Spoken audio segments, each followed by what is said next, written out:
दोस्तों, एक पल के लिए रुकिए और सोचिए, आप जिन बातों पर विश्वास करते हैं, जिन नियमों का पालन करते हैं, जिन रीति रिवाजों को अपनी जिंदगी का हिस्सा मानते हैं, वे आए कहां से हैं?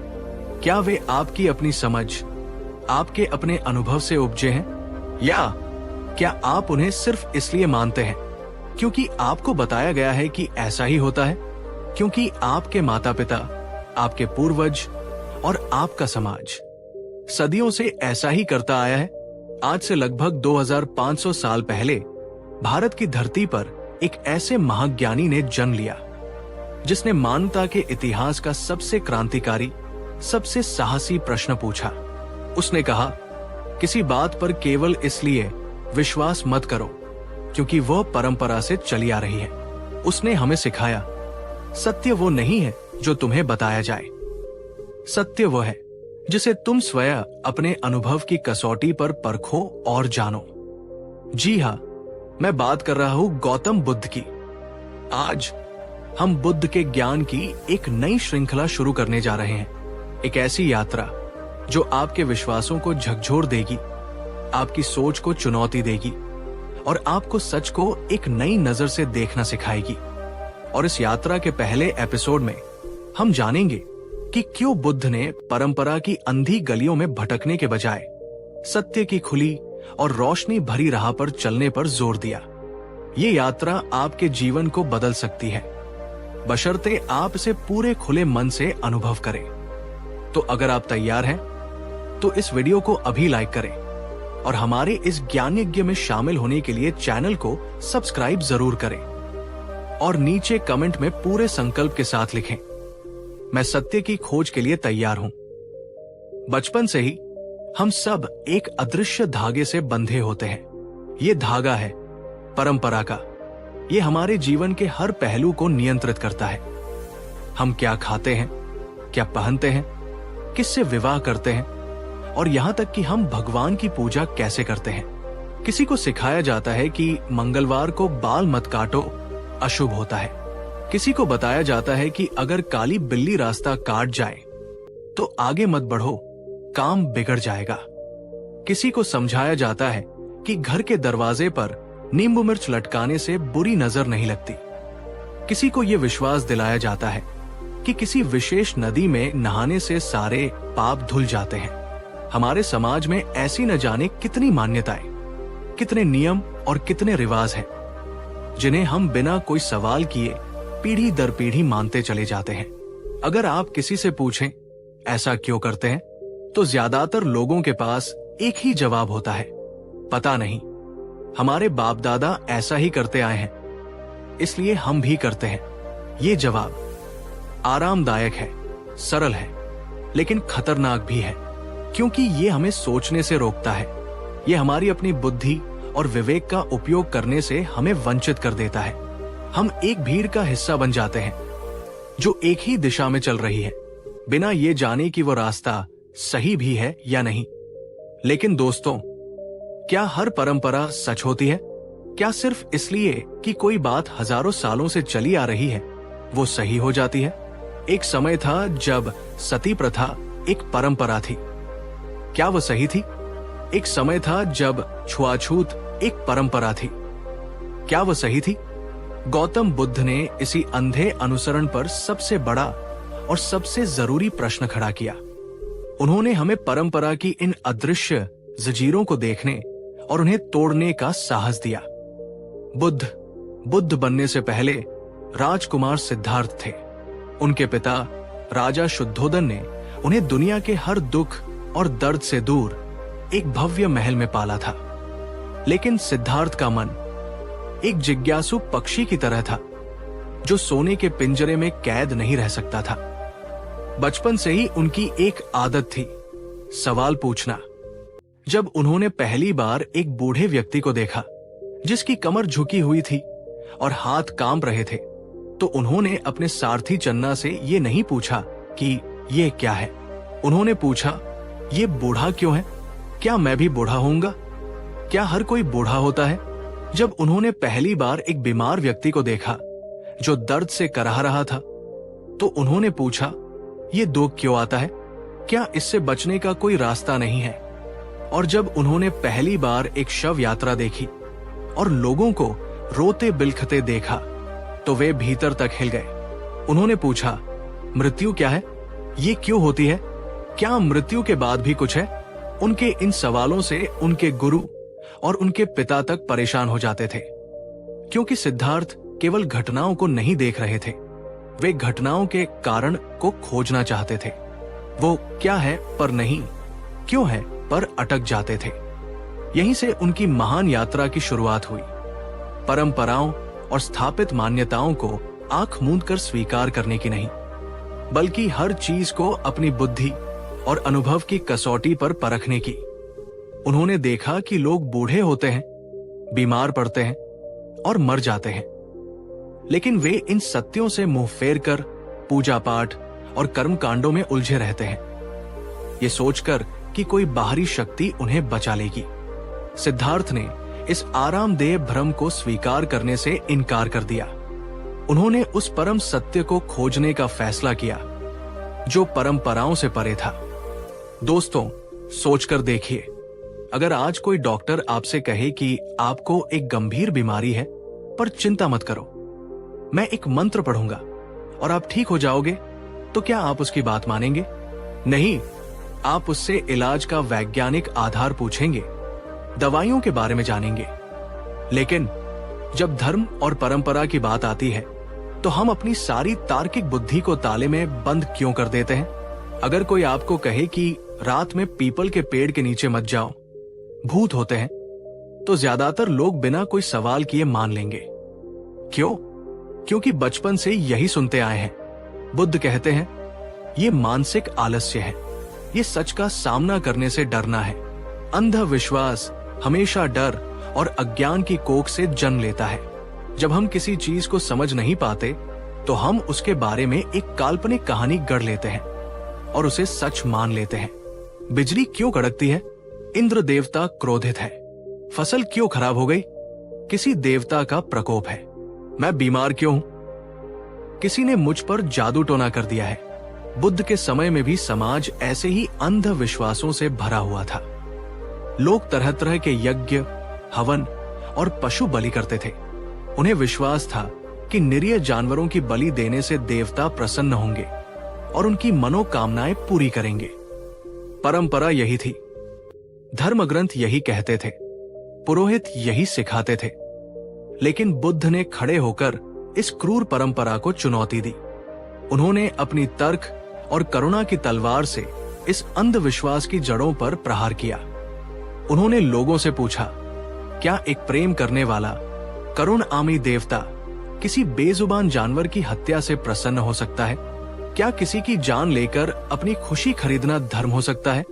और उन्होंने एक सरल पर गहरा सत्य दिया, देवता प्रसन्न हो या न हो, लेकिन अगर तुम्हारे कर्म, एक्शंस अच्छे नहीं है, अगर तुम्हारे मन में घृणा, हिंसा और लोभ भरा है, तो तुम्हें सुख कभी भी किसी भी हालत में संभव नहीं है। तुम्हारी खुशी तुम्हारे अपने कर्मों पर निर्भर करती है, किसी बाहरी देवता की कृपा पर नहीं। ये उस समय के लिए एक क्रांतिकारी विचार था। इसने स्थापित धर्म और परंपरा की नींव को हिलाकर रख दिया। जब बुद्ध ने परंपरा की इन दीवारों पर सवाल उठाने शुरू किए, तो समाज का तथाकथित बुद्धिजीवी और सत्ताधारी वर्ग चौंक गया। ब्राह्मण, पुरोहित और राजा सभी डर गए। उन्हें डर था कि अगर आम लोग परंपरा पर सवाल करने लगे, अगर वे सोचने लगे, तो उनकी सत्ता का, उनकी शक्ति का और उनके व्यवसाय का क्या होगा? जो धर्म, डर और कर्मकांड पर टिका था, वो ज्ञान और विवेक के सामने कैसे टिक पाता? उन्होंने बुद्ध का विरोध किया, उन पर आरोप लगाए, उन्हें परंपरा विरोधी, नास्तिक और धर्मभ्रष्ट कहा। लेकिन बुद्ध अपनी बात पर अडिग रहे। उन्होंने कहा, मैं ये नहीं कहता कि हर परंपरा झूठी है या हर पुराना ज्ञान व्यर्थ है, लेकिन मैं ये जरूर कहता हूं कि आंख मूंदकर किसी भी चीज को मान लेना सबसे बड़ा अंधकार है, सबसे बड़ी मानसिक गुलामी है। उन्होंने हमें सत्य को परखने की एक बहुत ही सुंदर कसौटी दी। उन्होंने कहा, जब तुम किसी बात को सुनो, तो तो उसे सिर्फ इसलिए मत मान लो क्योंकि वह किसी महान व्यक्ति ने कही है या किसी पवित्र किताब में लिखी है या सदियों से चली आ रही है, बल्कि उसे अपनी बुद्धि और अनुभव की कसौटी पर परखो। देखो, क्या ये बात तर्कसंगत है? क्या ये बात तुम्हारे और दूसरों के लिए कल्याणकारी है? क्या इसे जीवन में उतारने से तुम्हारे मन में शांति, प्रेम और करुणा बढ़ती है और दुख, घृणा और हिंसा घटती है? अगर तुम्हारा अनुभव, तुम्हारी बुद्धि और तुम्हारा हृदय हाँ कहे तो ही उसे मानो, वरना उसे साहसपूर्वक छोड़ दो, चाहे उसे पूरी दुनिया ही क्यों न मानती हो। यह है सच्ची स्वतंत्रता, यह है सच्चा आत्मज्ञान। दोस्तों, 1 मिनट के लिए वीडियो को पॉज करने के बारे में सोचिए और ईमानदारी से अपने आप से पूछिए, आपकी अपनी जिंदगी में ऐसी कितनी बातें, कितने नियम, कितने विश्वास हैं जिन्हें आप सिर्फ इसलिए ढो रहे हैं क्योंकि आपके घर में, आपके समाज में या आपके धर्म में ऐसा होता आया है? क्या आपने कभी उन पर सवाल उठाने की हिम्मत की है? क्या आपने कभी सोचा है कि मैं ये क्यों कर रहा हूं? इसका तार्किक या वैज्ञानिक आधार क्या है? क्या इससे वास्तव में मेरा या किसी और का भला हो रहा है? हो सकता है वो कोई छोटा सा अंधविश्वास हो, जैसे दरवाजे पर नजर बट्टू लगाना। हो सकता है वो कोई बड़ी सामाजिक परंपरा हो, जैसे जाति के आधार पर भेदभाव करना। या हो सकता है वो कोई व्यक्तिगत धारणा हो, जैसे लड़कियों को जोर से नहीं हंसना चाहिए। नीचे कमेंट में मुझे बताइए, वो कौन सी एक ऐसी परंपरा या अंधविश्वास है जिस पर आपने कभी न कभी सवाल जरूर उठाया, या आज इस वीडियो को देखने के बाद आप उस पर सवाल उठाना चाहते हैं? आपकी कहानी हजारों और लोगों को सवाल पूछने का साहस दे सकती है। बुद्ध ने हमें किसी नए धर्म या नई परंपरा में नहीं बांधा। उन्होंने हमें सभी बंधनों से मुक्त होने का रास्ता दिखाया। उनका अंतिम संदेश था, अप दीपो भव, यानी अपना दीपक स्वयं बनो। उन्होंने हमें सिखाया, सत्य वह है जिसे तुम स्वयं जानो, स्वयं अनुभव करो। किसी और का उधार लिया हुआ सत्य सत्य नहीं होता, वो केवल एक विश्वास होता है। अगर कोई परंपरा आपके मन में करुणा और प्रेम को बढ़ाती है, आपके दुख को कम करती है, आपको एक बेहतर और अधिक जागरूक इंसान बनाती है और आपके जीवन को सरल और शांत बनाती है, तो वो परंपरा सही है, वो सोने की तरह कीमती है। लेकिन अगर कोई परंपरा आपके मन में डर, भ्रम और नफरत पैदा करती है, आपको दूसरों से श्रेष्ठ या हीन महसूस कराती है, या आपको हिंसा और क्रूरता के लिए उकसाती है, तो उसे तुरंत छोड़ दो, चाहे वो कितनी भी पुरानी या पवित्र क्यों न मानी जाती हो। यही कारण है कि बुद्ध ने परंपरा की जंजीरों को तोड़कर दुनिया को स्वतंत्र सोच, तर्क और व्यक्तिगत अनुभव की एक नई राह दिखाई। दोस्तों, आज भी 2500 साल बाद भी हम कई बार परंपरा और अंधविश्वास के नाम पर ऐसी बातें मानते हैं जो हमें आगे बढ़ने से रोकती है। हम बदलाव से डरते हैं, हम सवाल पूछने से डरते हैं, हम समाज से अलग दिखने से डरते हैं। बुद्ध के इस पहले एपिसोड का सार यही है, हिम्मत करो, सवाल पूछो, अपनी बुद्धि का प्रयोग करो और सिर्फ वही मानो जो तुम्हें अपने अनुभव से सत्य लगे। सच्चा सम्मान परंपरा का अंधानुकरण करने में नहीं है, बल्कि उसमें छिपे सत्य को खोजने और असत्य को त्यागने में है। तो दोस्तों, गौतम बुद्ध ने कहा, मत मानो जो सिर्फ परंपरा से चला आ रहा हो। मुझे उम्मीद है कि इस एपिसोड ने आपके मन में कुछ नए सवाल जरूर पैदा किए होंगे। अगले एपिसोड में हम बुद्ध की एक और क्रांतिकारी शिक्षा की गहराई में उतरेंगे। हम जानेंगे कि बुद्ध ने कालाम लोगों से क्या कहा था और उनकी वो शिक्षा आज भी हमारे जीवन के हर निर्णय में हमारी मदद कैसे कर सकती है। अगर आपको ये वीडियो अच्छा लगा हो और आप इस ज्ञान की यात्रा में हमारे साथ बने रहना चाहते हैं, तो इसे लाइक करें, अपने उन दोस्तों और परिवार के सदस्यों के साथ शेयर करें जो हमेशा सवाल पूछते हैं, और चैनल को सब्सक्राइब करना न भूलें। याद रखिए, एक प्रश्न जो ईमानदारी से पूछा जाए वो हजारों बने बनाए उत्तरों से ज्यादा शक्तिशाली होता है। धन्यवाद। दोस्तों, पिछले एपिसोड में हमने एक बहुत ही महत्वपूर्ण यात्रा शुरू की थी। हमने जाना था कि बुद्ध ने क्यों कहा, मत मानो जो सिर्फ परंपरा से चला रहा हो। आज हम इस यात्रा को और भी ज्यादा गहराइयों में ले जाने वाले हैं। आज हम उस कहानी को जानेंगे जब गौतम बुद्ध का सामना एक ऐसे पूरे नगर से हुआ जो भ्रम और दुविधा के चौराहे पर खड़ा था। ये कहानी है कालाम लोगों की। ये कहानी है उस एक प्रश्न की जो हर सच्चे खोजी के मन में उठता है, भगवान, हम किस पर विश्वास करें? यहाँ इतने सारे गुरु हैं, इतने सारे धर्म ग्रंथ हैं, इतनी सारी मान्यताएं हैं और हर कोई कहता है कि केवल वही सच है। हम साधारण लोग सत्य को कैसे पहचाने? और बुद्ध ने उस दिन उन्हें जो जवाब दिया वो केवल उन कालाम लोगों के लिए नहीं था। वो जवाब आज आपके लिए है, मेरे लिए है और आने वाली हजारों पीढ़ियों के लिए है। ये जवाब कालाम सुत्ता के नाम से जाना जाता है और इसे मानव इतिहास का स्वतंत्र चिंतन का घोषणा पत्र भी कहा जाता है। तो अपनी चेतना के दरवाजों को खोल लीजिए, क्योंकि आज आप जो सुनने वाले हैं वो आपके विश्वास करने के तरीके को हमेशा के लिए बदल सकता है। भारत के प्राचीन समय में कोसल राज्य में एक नगर था जिसका नाम था केसपुत्ता। इस नगर में कालाम वंश के लोग रहते थे जो बहुत ही विचारशील और जिज्ञासु थे। ये नगर व्यापार और संस्कृति का एक बड़ा केंद्र था, इसलिए यहाँ अक्सर अलग अलग संप्रदायों के साधु, संत, दार्शनिक और गुरुओं का आना जाना लगा रहता था। कल्पना कीजिए उस नगर की। आज कोई एक गुरु आता है और वो कहता है, मैं जो कहता हूं वही परम सत्य है। ईश्वर ऐसा है, आत्मा वैसी है, मोक्ष पाने का एकमात्र मार्ग यही है। लोग उसकी बातों से प्रभावित होते हैं। अगले हफ्ते कोई दूसरा गुरु आता है। वो पहले गुरु की बातों को पूरी तरह से काट देता है। वो कहता है, नहीं, जो उसने कहा वो सब पाखंड है। असली सत्य तो ये है, ईश्वर का कोई रूप नहीं है और मोक्ष का मार्ग तपस्या से होकर गुजरता है। लोग फिर भ्रमित हो जाते हैं।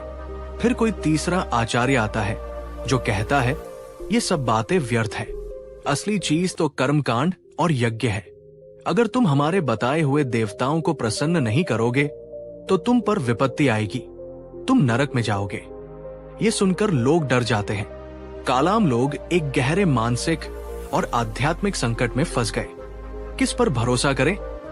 कौन सच बोल रहा है और कौन अपने स्वार्थ के लिए हमें डरा रहा है? जब सभी ज्ञानी लोग एक दूसरे को गलत बता रहे हैं तो हम साधारण लोग सत्य का निर्णय कैसे करें? उनका मन संदेह, भ्रम और अविश्वास से भर गया। वे किसी भी नतीजे पर नहीं पहुंच पा रहे थे। ये ठीक वैसी स्थिति है जैसी आज हमारी है।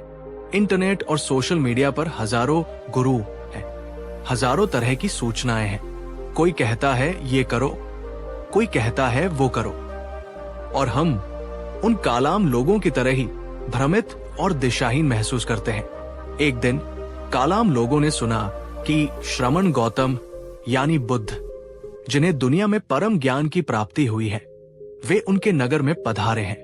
कालाम लोगों के मन में आशा की एक किरण जागी। उन्होंने सोचा, ये श्रमण गौतम बहुत ज्ञानी और प्रतिष्ठित है, वे जरूर हमारी इस दुविधा का कोई समाधान बता सकते हैं। पूरे नगर के लोग इकट्ठा होकर बुद्ध के पास पहुंचे।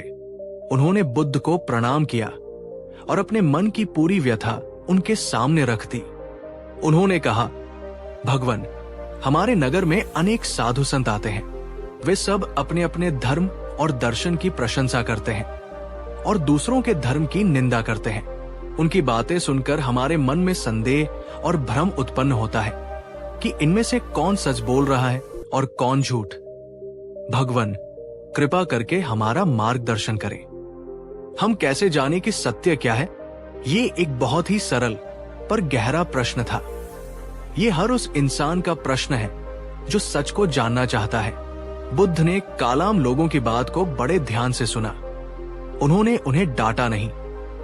उन्होंने ये नहीं कहा कि तुम मूर्ख हो, तुम्हें मुझ पर विश्वास करना चाहिए, बल्कि उन्होंने उनकी दुविधा को समझा और मुस्कुराकर कहा, कालामो, तुम्हारा संदेह करना, तुम्हारा भ्रमित होना स्वाभाविक है।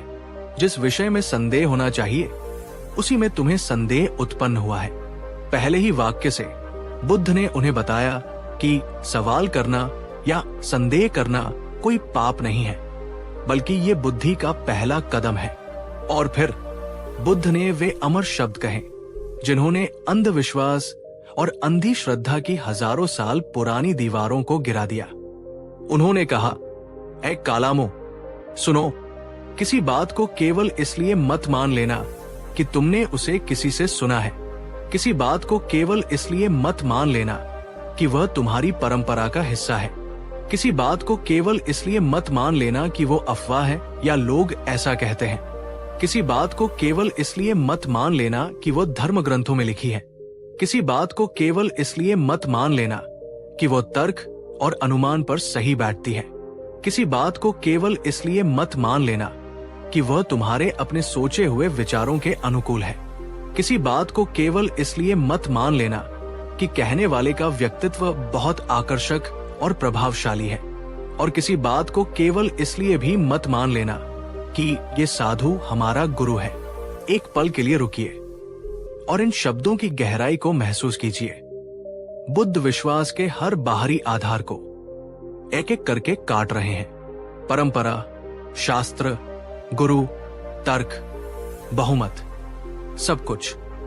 ये सुनकर कालाम लोग और भी हैरान हो गए होंगे। अगर इन सब पर विश्वास नहीं करना तो फिर किस पर करना है? तब बुद्ध ने उन्हें सत्य को परखने की अंतिम और सबसे बड़ी कसौटी दी। उन्होंने कहा, बल्कि कालामो, जब तुम किसी बात को स्वयं अपने अनुभव से जानो, जब तुम उसे अपने जीवन में उतार कर परखो और देखो कि ये बातें कुशल है, ये बातें निर्दोष है, बुद्धिमान लोग इनकी प्रशंसा करते हैं और इन बातों को अपनाने से हित और सुख की प्राप्ति होती है, तो ही उन बातों को स्वीकार करो और उनमें स्थित हो जाओ। यह है बुद्ध की शिक्षा का सार। मत मानो सिर्फ इसलिए कि सब मानते हैं, वही मानो जो तुम्हारे अनुभव की कसौटी पर खरा उतरे।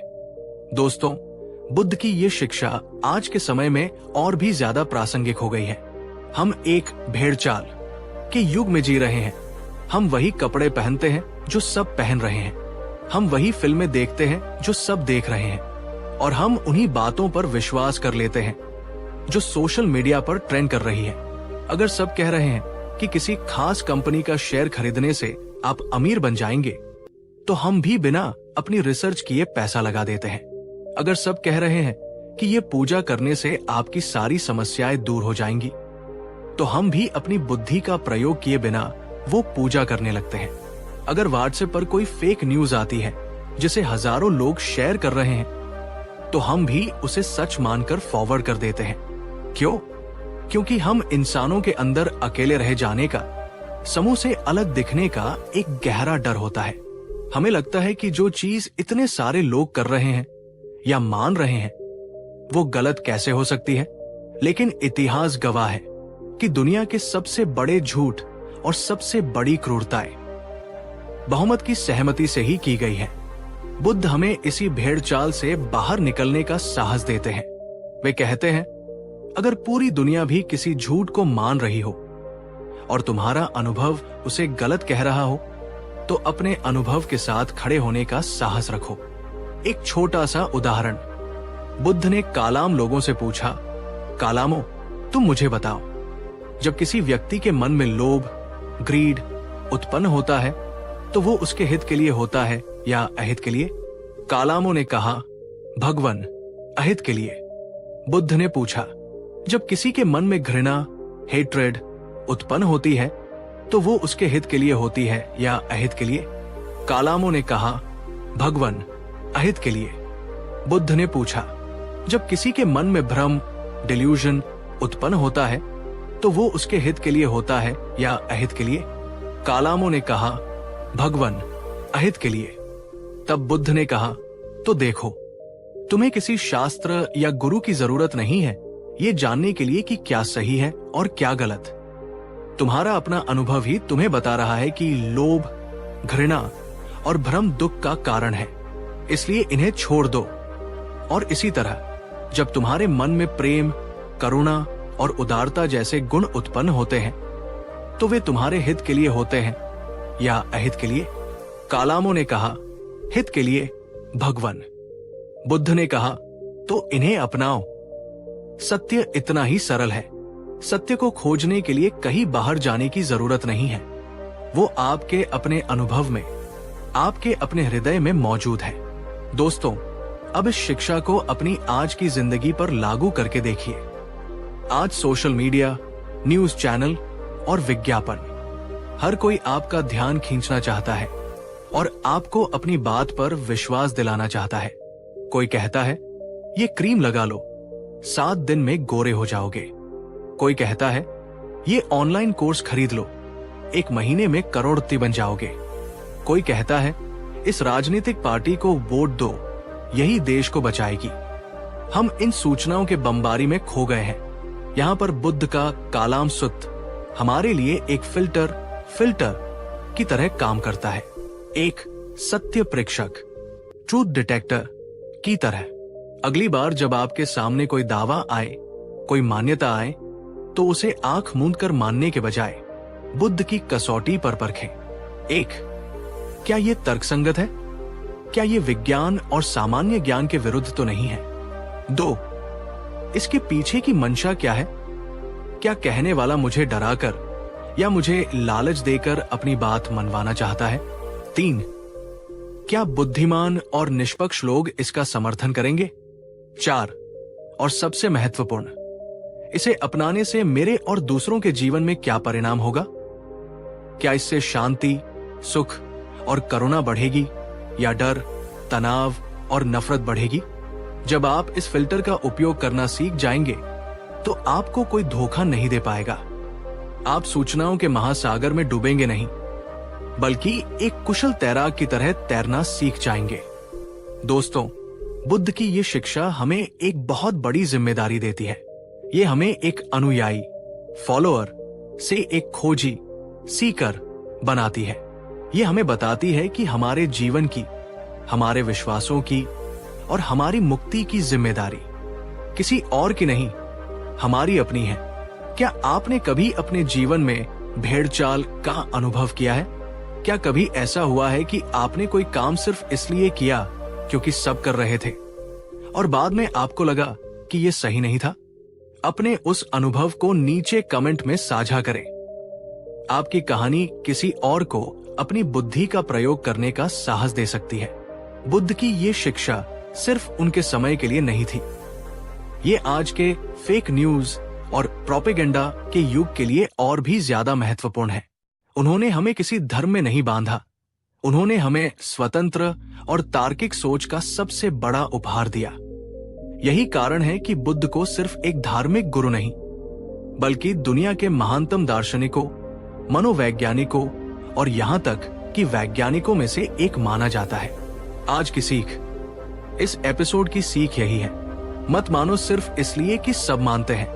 अपनी बुद्धि को अपना मार्गदर्शक बनाओ, अपने अनुभव को अपनी अंतिम कसौटी बनाओ और वही मानो, वही अपनाओ जो तुम्हें भीतर से शांति, प्रेम और करुणा दे। तो दोस्तों, ये था हमारी श्रृंखला का दूसरा एपिसोड, जब बुद्ध ने कहा मत मानो सिर्फ इसलिए कि सब मानते हैं। अगले एपिसोड में हम बुद्ध की एक और गहरी शिक्षा में उतरेंगे। हम जानेंगे कि बुद्ध ने कर्म के सिद्धांत को किस क्रांतिकारी तरीके से समझाया और ये कैसे हमारी किस्मत को हमारे अपने हाथों में देता है। दोस्तों, पिछले एपिसोड में हमने जाना कि बुद्ध ने कैसे हमें भीड़ के पीछे चलने के बजाय अपनी बुद्धि का उपयोग करने का साहस दिया। उन्होंने कहा, मत मानो सिर्फ इसलिए कि सब मानते हैं। आज हम इस यात्रा को एक ऐसे मोड़ पर ले जा रहे हैं जो शायद कुछ लोगों को असहज कर सकता है, लेकिन ये हमारे समय की सबसे बड़ी जरूरत है। आज हम जानेंगे कि आज से 2500 साल पहले, एक ऐसे युग में जब दुनिया अंधविश्वास, जादू टोना और कर्म कांडों के गहरे अंधेरे में डूबी हुई थी, तब बुद्ध ने विज्ञान, तर्क और अनुभव का दीपक कैसे जलाया। हम जानेंगे कि ज्योतिष, चमत्कार, ताबीज और बलि जैसी प्रथाओं पर बुद्ध का क्या दृष्टिकोण था? क्या उन्होंने इन सबको खारिज कर दिया या उन्होंने इन्हें देखने का एक नया वैज्ञानिक नजरिया दिया? ये एपिसोड आपके उन सभी विश्वासों को चुनौती देगा जो डर पर आधारित है और आपको एक ऐसे सत्य की ओर ले जाएगा जो प्रमाण पर आधारित है। तो तैयार हो जाइए, क्योंकि आज हम धर्म और विज्ञान के बीच पुल बनाने वाले हैं। कल्पना कीजिए बुद्ध के समय के भारत की, एक ऐसा समाज जहां इंसान का जीवन उसके अपने हाथ में नहीं बल्कि अदृश्य शक्तियों, ग्रह नक्षत्रों और नाराज देवताओं के हाथ में माना जाता था। हर घटना के पीछे कोई अलौकिक कारण खोज लिया जाता था। फसल अच्छी नहीं हुई, जरूर शनि ग्रह का प्रकोप है। घर में कोई बीमार पड़ गया, किसी ने बुरी नजर लगा दी है, ताबीज पहनो। युद्ध में जीतना है, चलो 100 घोड़ों की बलि देकर इंद्र देवता को प्रसन्न करें। जीवन डर और भ्रम का एक जाल था। लोगों को यह विश्वास दिलाया जाता था कि वे असहाय कठपुतलियां हैं और उनकी डोर किसी और के हाथ में है।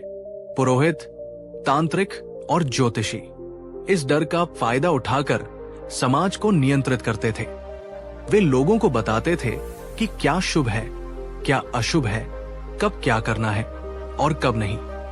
लोगों ने अपनी सोचने की शक्ति, अपनी निर्णय लेने की क्षमता इन बाहरी सत्ताओं को सौंप दी थी। ये अंधविश्वास केवल उस समय की बात नहीं है। आज विज्ञान और तकनीक के इस युग में भी क्या हम इस डर से पूरी तरह मुक्त हो पाए हैं? आज भी करोड़ों लोग अपना दिन शुरू करने से पहले राशिफल पढ़ते हैं। आज भी लोग परीक्षा में पास होने के लिए मंदिरों में नारियल फोड़ते हैं, बजाय अपनी पढ़ाई पर ध्यान देने के। आज भी व्यापार में घाटा होने पर लोग अपने ऑफिस का वास्तु बदलने लगते हैं, बजाय अपनी व्यापारिक रणनीतियों का विश्लेषण करने के। इस डरे हुए समाज के बीच में बुद्ध एक वैज्ञानिक की तरह, एक मनोवैज्ञानिक की तरह और एक तर्कशास्त्री की तरह खड़े हुए। बुद्ध ने इन सभी अंधविश्वासों का उत्तर एक बहुत ही सरल और गहरे वैज्ञानिक सिद्धांत से दिया। यह सिद्धांत उनके पूरे दर्शन का आधार है। इसे कहते हैं प्रतीत्य समुत्पाद, यानी कारण और प्रभाव का नियम। बुद्ध ने कहा, इस ब्रह्मांड में कुछ भी अकारण नहीं होता। हर घटना के पीछे एक कारण होता है और हर कारण का एक प्रभाव होता है। अगर बीज है तो पेड़ उगेगा, अगर आग है तो धुआं उठेगा, अगर बादल है तो बारिश होगी। ये एक सार्वभौमिक नियम है। इसमें किसी देवता, किसी ग्रह या किसी जादू टोने की कोई जरूरत नहीं है और यही नियम हमारे जीवन पर भी लागू होता है। उन्होंने कहा, यदि तुम अच्छे कर्म करोगे तो तुम्हें अच्छे परिणाम मिलेंगे, यदि तुम बुरे कर्म करोगे तो तुम्हें बुरे परिणाम मिलेंगे। ये इतना सरल और सीधा था, फिर भी इतना क्रांतिकारी।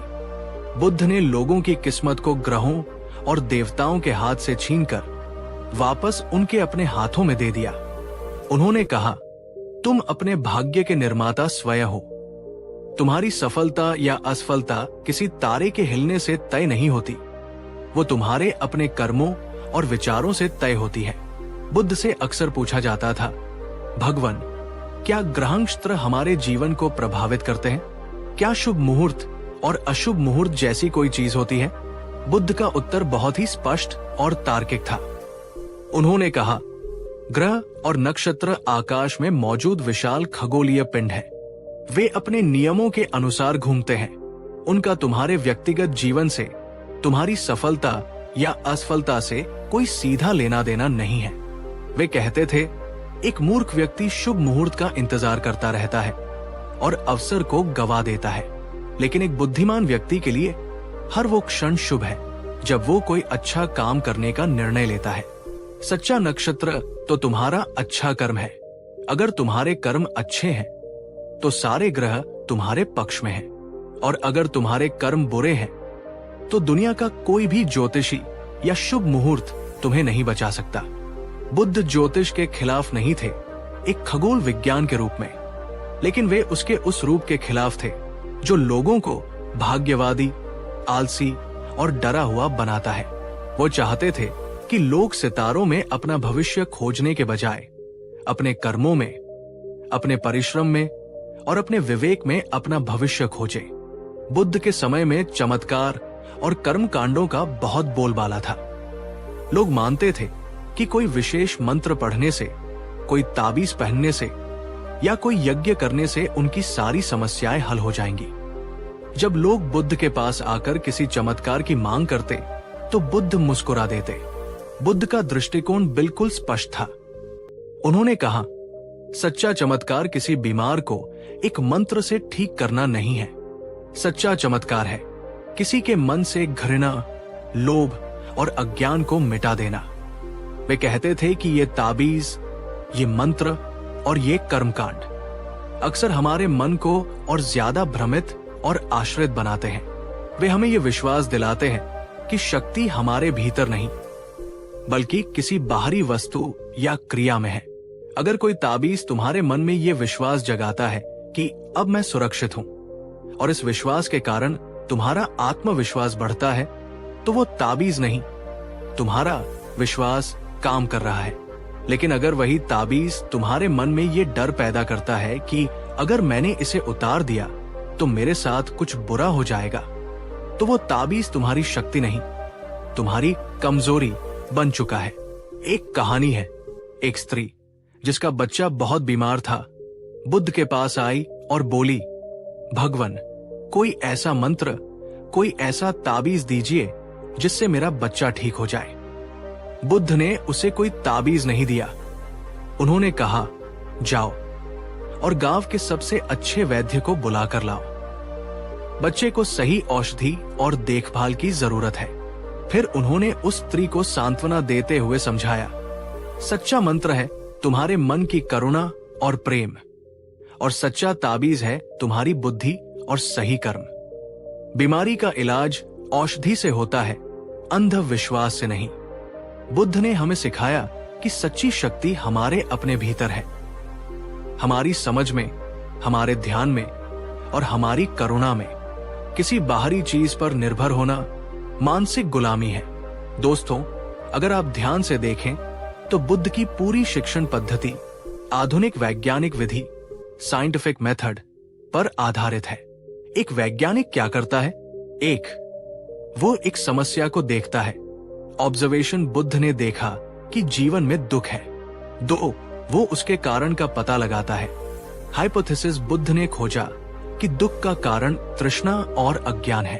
3, वो उस कारण को दूर करने का एक समाधान प्रस्तावित करता है। एक्सपेरिमेंटेशन, बुद्ध ने अष्टांगिक मार्ग का समाधान दिया। 4, और अंत में वो कहता है कि मेरे नतीजों पर विश्वास मत करो, खुद प्रयोग करके देखो। वेरिफिकेशन, बुद्ध ने कहा, यही पस्सिको, यानी आओ और स्वयं देखो।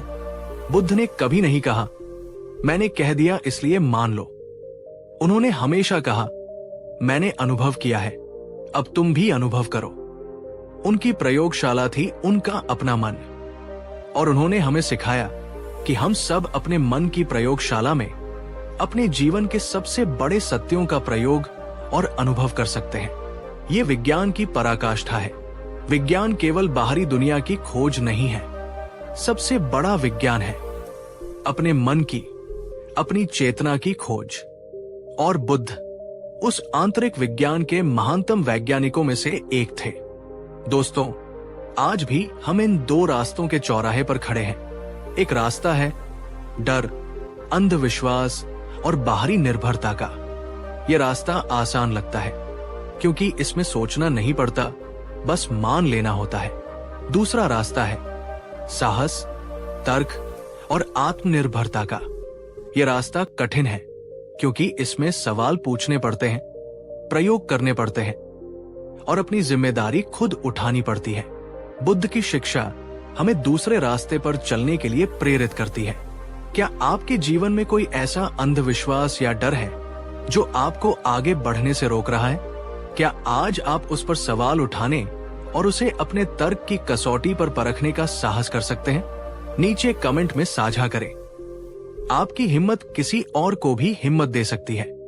आज की सीख, इस एपिसोड से हमें ये गहरी सीख मिलती है आपकी किस्मत ग्रहों या ताबीजों में नहीं, आपके अपने कर्मों में लिखी है। आंख मूंदकर किसी भी परंपरा या अंधविश्वास को मत मानिए। सच्ची शक्ति आपके भीतर है। अपनी बुद्धि, अपने अनुभव और अपनी करुणा को अपना मार्गदर्शक बनाइए। एक अनुयायी नहीं, एक खोजी बनिए। तो दोस्तों, ये था हमारी श्रृंखला का तीसरा एपिसोड, विज्ञान और तर्क की राह, बुद्ध का क्रांतिकारी संदेश।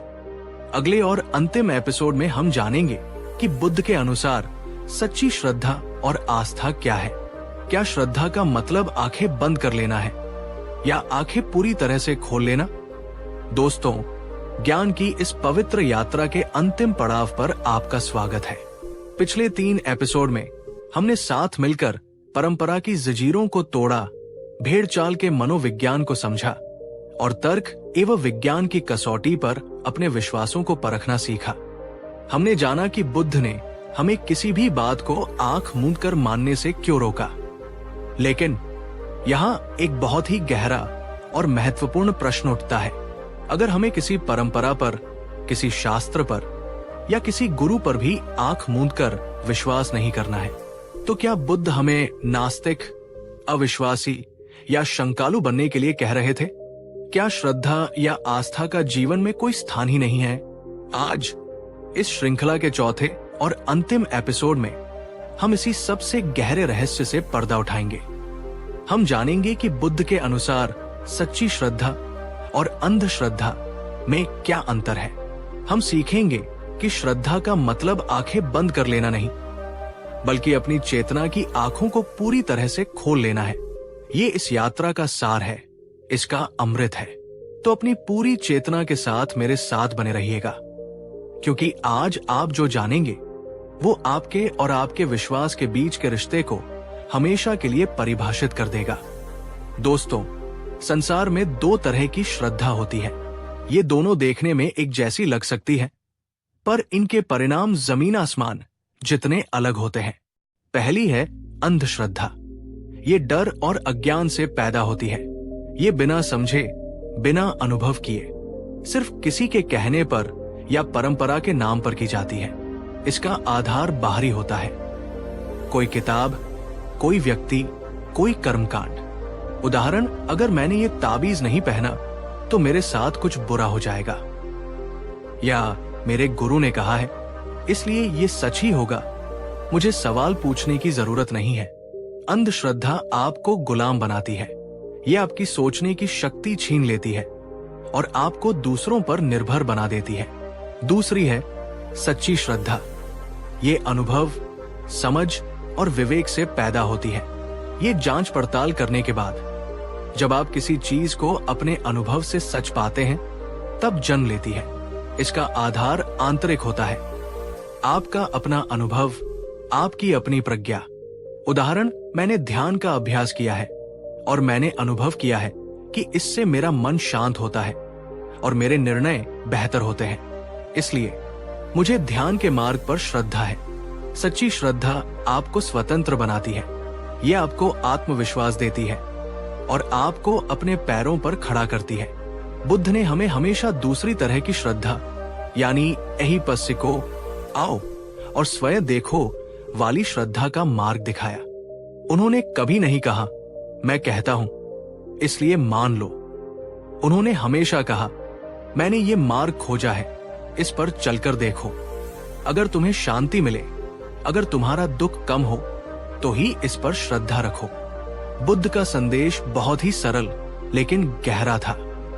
उन्होंने कहा कि श्रद्धा का मतलब किसी अदृश्य शक्ति के सामने असहाय होकर झुक जाना नहीं है। श्रद्धा का अर्थ है जीवन के कुछ मौलिक नियमों पर विश्वास करना, क्योंकि आपने उन्हें अपने अनुभव से सच पाया है। ये नियम क्या है? 1. कर्म के नियम पर श्रद्धा। ये विश्वास कि मेरे अच्छे कर्मों का अच्छा परिणाम होगा और बुरे कर्मों का बुरा। ये श्रद्धा आपको हर पल सही कर्म करने के लिए प्रेरित करती है। 2. आत्मशक्ति पर श्रद्धा। ये विश्वास कि मेरे भीतर दुख से मुक्त होने और ज्ञान प्राप्त करने की क्षमता है। ये श्रद्धा आपको आत्मनिर्भर और साहसी बनाती है। 3. मार्ग पर श्रद्धा। जब आप किसी मार्ग, जैसे बुद्ध का अष्टांगिक मार्ग, को अपनी बुद्धि से समझते हैं और देखते हैं कि उस पर चलने से वास्तव में जीवन बेहतर हो रहा है, तब उस मार्ग पर जो विश्वास पैदा होता है वो सच्ची श्रद्धा है। बुद्ध ने अपने शिष्यों से कहा, जब तुम किसी डॉक्टर के पास जाते हो तो तुम उस पर श्रद्धा रखते हो। क्यों?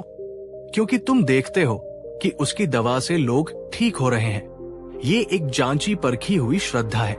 ठीक इसी तरह जब तुम मेरे बताए हुए मार्ग पर चलते हो और देखते हो कि तुम्हारा क्रोध कम हो रहा है, तुम्हारा मन शांत हो रहा है, तुम्हारी करुणा बढ़ रही है, तब जो विश्वास पैदा होता है वही सच्ची श्रद्धा है। ये एक बहुत ही वैज्ञानिक दृष्टिकोण है। ये विश्वास करने से पहले प्रमाण मांगता है, और सबसे बड़ा प्रमाण है आपका अपना अनुभव। अंधश्रद्धा केवल एक मानसिक गुलामी नहीं है, ये हमारे व्यक्तिगत जीवन और हमारे समाज के लिए बहुत बड़े नुकसान का कारण बनती है। भय और तनाव का जन्म जब आपका विश्वास डर पर आधारित होता है। अगर ये पूजा नहीं की तो देवता नाराज हो जाएंगे, तो आप हमेशा एक अनजाने भय के साए में जीते हैं। शोषण और धोखा अंधश्रद्धालु लोग ही ढोंगी गुरुओं, तांत्रिकों और बाबाओं के सबसे आसान शिकार बनते हैं। वे अपनी मेहनत की कमाई और अपनी बुद्धि दोनों गवा बैठते हैं। प्रगति में बाधा अंधश्रद्धा आपको नए विचारों को अपनाने और सवाल पूछने से रोकती है। ये वैज्ञानिक सोच की दुश्मन है। एक समाज जो अंधविश्वासी होता है वो कभी प्रगति नहीं कर सकता। समाज में हिंसा और घृणा इतिहास गवाह है कि धर्म और परंपरा के नाम पर अंधश्रद्धा ने ही सबसे ज्यादा नफरत, दंगे और युद्ध करवाए हैं। लोग अपने भगवान या अपनी किताब को बचाने के लिए दूसरे इंसानों को मारने पर उतारू हो जाते हैं, बिना ये समझे कि सच्चा धर्म क्या है। बुद्ध ने इन सभी खतरों को आज से 2500 साल पहले ही देख लिया था। इसीलिए उन्होंने अंधश्रद्धा पर इतना कठोर प्रहार किया। वे जानते थे कि जब तक इंसान अपनी बुद्धि का प्रयोग नहीं करेगा, वो कभी भी दुख के चक्र से बाहर नहीं निकल पाएगा। तो फिर हम कैसे पहचाने कि हमारी श्रद्धा सच्ची है या अंधी? बुद्ध ने इसकी एक बहुत ही सुंदर और सरल कसौटी दी। उन्होंने कहा, जिस आस्था या विश्वास से तुम्हारे भीतर और दूसरों के प्रति करुणा, कंपैशन का जन्म न हो, वो आस्था झूठी है, वो एक धोखा है। आपकी धार्मिक क्रियाएं, आपकी पूजा पाठ, आपके मंत्र सब व्यर्थ है अगर वे आपके हृदय को कोमल और प्रेम पूर्ण नहीं बनाते। अगर कोई व्यक्ति रोज घंटों मंदिर में पूजा करता है पर घर आकर अपनी पत्नी पर चिल्लाता है या अपने कर्मचारियों का शोषण करता है, तो उसकी श्रद्धा अंधी है। अगर कोई व्यक्ति बहुत सारे धर्म ग्रंथों का ज्ञानी है पर किसी भूखे को देखकर उसके मन में दया नहीं आती, तो उसकी श्रद्धा अंधी है। अगर कोई व्यक्ति अपने धर्म को सर्वश्रेष्ठ मानकर दूसरे धर्मों से नफरत करता है, तो उसकी श्रद्धा अंधी है, वो जहर बन चुकी है। सच्ची श्रद्धा का फल हमेशा करुणा होता है। ये आपको सभी प्राणियों के दुख के प्रति संवेदनशील बनाती है। ये आपको मदद करने, सेवा करने और प्रेम फैलाने के लिए प्रेरित करती है। बुद्ध ने एक बार अपने शिष्यों को ये कहानी सुनाई। एक गांव में 2 व्यक्ति रहते थे। पहला व्यक्ति बहुत धार्मिक था। वो सभी नियमों का पालन करता था, रोज यज्ञ करता था और सभी देवताओं को प्रसन्न रखने की कोशिश करता था। पर वो बहुत घमंडी और कठोर हृदय का था। वो गरीबों और निचली जाति के लोगों से घृणा करता था। दूसरा व्यक्ति कोई विशेष पूजा पाठ नहीं करता था, लेकिन वो बहुत दयालु था। वो हमेशा बीमारों की सेवा करता, भूखों को भोजन कराता और हर किसी से प्रेम से बात करता था। बताओ, इन दोनों में से सच्चा धार्मिक कौन है? शिष्यों ने एक स्वर में उत्तर दिया, दूसरा व्यक्ति भगवान। बुद्ध बोले, याद रखो, तुम्हारी श्रद्धा की असली परीक्षा मंदिर की घंटियों में नहीं, बल्कि तुम्हारे कर्मों की गूंज में होती है। सच्ची आस्था वही है जो तुम्हें एक बेहतर, अधिक दयालु और प्रेमपूर्ण इंसान बनाए। दोस्तों, इस पूरी श्रृंखला का सार अब हमारे सामने है।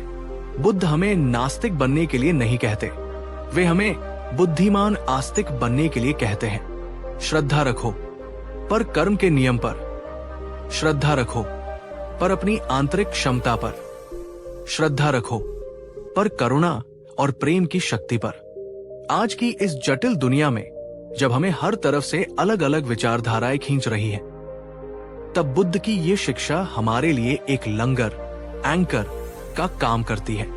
जब कोई नेता या गुरु आपको धर्म के नाम पर नफरत करना सिखाए, तो अपनी करुणा की कसौटी पर उसे परखें। जब कोई आपको चमत्कार या शॉर्टकट का लालच दे, तो अपनी तर्क और अनुभव की कसौटी पर उसे परखें। जब आप जीवन में निराश और हताश महसूस करें, तो अपनी आंतरिक शक्ति पर श्रद्धा रखें और याद करें कि आपके भीतर बुद्ध बनने की क्षमता है। बुद्ध का अंतिम संदेश। बुद्ध ने हमेशा कहा, एहि पस्सिको, आओ और स्वयं देखो, अत दीपो भव, अपना दीपक स्वयं बनो। इन दोनों सूत्रों में ही सच्ची श्रद्धा का पूरा रहस्य छिपा है। पहले आओ और देखो, जांच पड़ताल करो, और जब तुम अपने अनुभव से सत्य को पालो, तब उसे अपने जीवन का दीपक बना लो और उसी की रोशनी में आगे बढ़ो। दोस्तों, सोचिए, आपकी अपनी श्रद्धा किस पर आधारित है? क्या वो डर पर आधारित है या प्रेम पर? क्या वो उधार ली हुई है या आपके अपने अनुभव से कमाई हुई है? क्या आपकी आस्था आपको बांधती है या आपको स्वतंत्र करती है? नीचे कमेंट में लिखिए। इस पूरी श्रृंखला से आपने जो सबसे बड़ी एक बात सीखी, वो क्या है? आपका सबसे बड़ा टेकअवे क्या है? इस 4 एपिसोड की यात्रा से हमें यही सीखना है। 1. परंपरा का सम्मान करो, पर उसकी गुलामी मत करो। 2. बहुमत के पीछे मत भागो, अपनी बुद्धि का प्रयोग करो। 3. तर्क और अनुभव को अपना मार्गदर्शक बनाओ, अंधविश्वास को नहीं। 4. और अंत में ऐसी श्रद्धा को अपनाओ जो आंखें बंद न करे, बल्कि उन्हें पूरी तरह से खोल दे। एक ऐसी श्रद्धा जिसका फल हमेशा करुणा, शांति और स्वतंत्रता हो। तो दोस्तों, ये था हमारी श्रृंखला का चौथा और अंतिम एपिसोड, सच्ची आस्था, आंखें खोलने वाली श्रद्धा। मुझे उम्मीद है कि इस यात्रा ने आपके मन में कुछ नए बीज बोए होंगे और आपको अपने विश्वासों को एक नई और ज्यादा परिपक्व दृष्टि से देखने की प्रेरणा दी होगी। याद रखिए, बुद्ध ने हमें कोई धर्म नहीं दिया, उन्होंने हमें जीवन जीने का एक वैज्ञानिक और करुणामयी तरीका दिया। कहानी 2। नमस्कार दोस्तों, आज हम एक ऐसे सफर पर निकलने वाले हैं जो आपको आपके अपने ही मन की सबसे गहरी और अंधेरी गलियों में ले जाएगा। आज हम बात करेंगे एक ऐसे विषय पर जो सदियों से इंसान को डराता भी आया है और आकर्षित भी करता रहा है। जादू टोना, तंत्र मंत्र और बुरी नजर। क्या ये चीजें सच में होती हैं? क्या कोई अदृश्य शक्ति है जो धागों, मंत्रों या पुतलों के जरिए हमारे जीवन को नियंत्रित कर सकती है? या फिर ये सब हमारे अपने ही मन का, हमारे गहरे विश्वासों और हमारे दबे हुए डरों का एक खतरनाक खेल है? आज इस रहस्य से पर्दा उठाने के लिए हम चलेंगे उस समय में जब गौतम बुद्ध ने संसार को मन की शक्तियों का सबसे बड़ा सत्य सिखाया था। उन्होंने हमें बताया था कि हमारे डर, हमारे विश्वास और हमारे कर्म ही हमारी वास्तविकता का निर्माण करते हैं। तो चलिए अपनी चेतना के दरवाजे खोल लीजिए और मेरे साथ चलिए इस गहरी और आंखें खोल देने वाली यात्रा पर, बुद्ध और जादू टोना की रहस्यमयी दुनिया में। ये यात्रा आपके कई विश्वासों को चुनौती दे सकती है। अगर आप एक खुले मन से इस ज्ञान को ग्रहण करने के लिए तैयार हैं, तो इस वीडियो को अभी एक लाइक करें और हमारे इस खोजपूर्ण सफर में शामिल होने के लिए चैनल को सब्सक्राइब जरूर करें और नीचे कमेंट में पूरे साहस के साथ लिखें, मैं अपने मन की शक्ति को जानने के लिए तैयार हूं।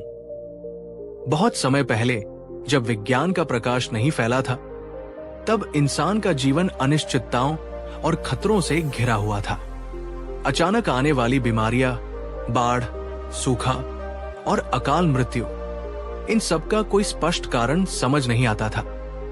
जब हम किसी चीज को समझ नहीं पाते, तो हमारा मन उससे डरने लगता है और उस डर को शांत करने के लिए हम एक कहानी गढ़ लेते हैं।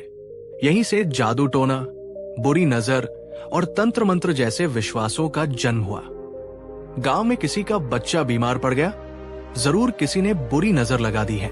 फसल अच्छी नहीं हुई, किसी दुश्मन ने खेत पर टोना कर दिया है। व्यापार में घाटा हो गया, लगता है किसी ने कुछ करकरा दिया है। लोगों को यह विश्वास दिलाया गया कि उनके जीवन की बागडोर उनके हाथ में नहीं, बल्कि किसी अदृश्य बाहरी शक्ति के हाथ में है। यह विश्वास उन्हें एक तरह की झूठी सुरक्षा भी देता था। अगर कुछ बुरा हुआ तो दोष किसी और पर डाला जा सकता था, लेकिन इस विश्वास की एक बहुत बड़ी कीमत थी। इसने लोगों को असहाय, हेल्पलेस और भयभीत, फियरफुल बना दिया। लेकिन जब बुद्ध का आगमन हुआ तो उन्होंने इस सदियों पुराने विश्वास की जड़ों पर प्रहार किया। उन्होंने एक बहुत ही सरल पर क्रांतिकारी बात कही, बाहर कुछ भी नहीं है। जो कुछ भी तुम अनुभव करते हो वो तुम्हारे अपने ही मन, तुम्हारे अपने विश्वासों और तुम्हारे अपने कर्मों का परिणाम है। दूसरे शब्दों में बुद्ध ने कहा, जादू टोना कोई बाहरी शक्ति नहीं है जो तुम पर हमला करती है। ये तुम्हारे अपने ही मन की एक अवस्था है, तुम्हारी अपनी सोच का प्रतिबिंब है। एक पल के लिए ईमानदारी से सोचिए, क्या कभी आपके जीवन में ऐसा हुआ है कि किसी छोटी सी नकारात्मक घटना के बाद आपने ये सोचना शुरू कर दिया कि आज मेरा दिन ही खराब है या मेरी किस्मत ही खराब है, और फिर सच में आपके साथ एक के बाद एक बुरी चीजें होने लगी? अगर हाँ, तो क्या ये कोई बाहरी शक्ति थी या आपके अपने ही नकारात्मक विश्वास ने उस वास्तविकता को आकर्षित किया? अपने अनुभव नीचे कमेंट में जरूर साझा करें। गौतम बुद्ध ने अपने जीवन में अनेकों बार ये सिद्ध किया कि इंसान की सोच, उसका विश्वास और उसका ध्यान ही उसकी वास्तविकता को आकार देते हैं। वे मन को एक कुशल चित्रकार की तरह मानते थे जो हमारी जिंदगी का कैनवास बनाता है। एक बहुत ही प्रसिद्ध घटना है। एक बार एक गांव में एक स्त्री बुद्ध के पास दौड़ती हुई आई। वो बहुत डरी हुई थी। उसने कहा, भगवान मेरी रक्षा कीजिए। मेरे पड़ोसी ने, जो एक तांत्रिक है, मुझ पर और मेरे परिवार पर काला जादू कर दिया है। मेरे बच्चे बीमार रहने लगे हैं। घर में हमेशा कलह रहती है। मुझे हर तरफ बुरी शक्तियों का आभास होता है। बुद्ध ने उसे बड़े ध्यान से देखा। उन्होंने कोई मंत्र नहीं पढ़ा, कोई ताबीज नहीं दिया। उन्होंने बस उस स्त्री से कहा, भगिनी शांत हो जाओ। मुझे ये बताओ, जब तुम ये सोचती हो कि तुम पर जादू हुआ है तो तुम्हारे मन में कैसा महसूस होता है? स्त्री ने कहा, मुझे बहुत डर लगता है। मेरा मन बेचैन हो जाता है और मुझे हर चीज में केवल बुराई ही नजर आती है। बुद्ध ने कहा, और जब तुम डरी और बेचैन होती हो तो तुम्हारा व्यवहार अपने बच्चों और पति के प्रति कैसा होता है? स्त्री ने कुछ सोचते हुए कहा, मैं उन पर बेवजह चिल्लाने लगती हूँ, छोटी छोटी बातों पर चिढ़ जाती हूँ। तब बुद्ध ने मुस्कुराकर समझाया, देखो, असली समस्या तुम्हारे पड़ोसी का तथाकथित जादू नहीं है। असली समस्या है उस जादू पर तुम्हारा विश्वास।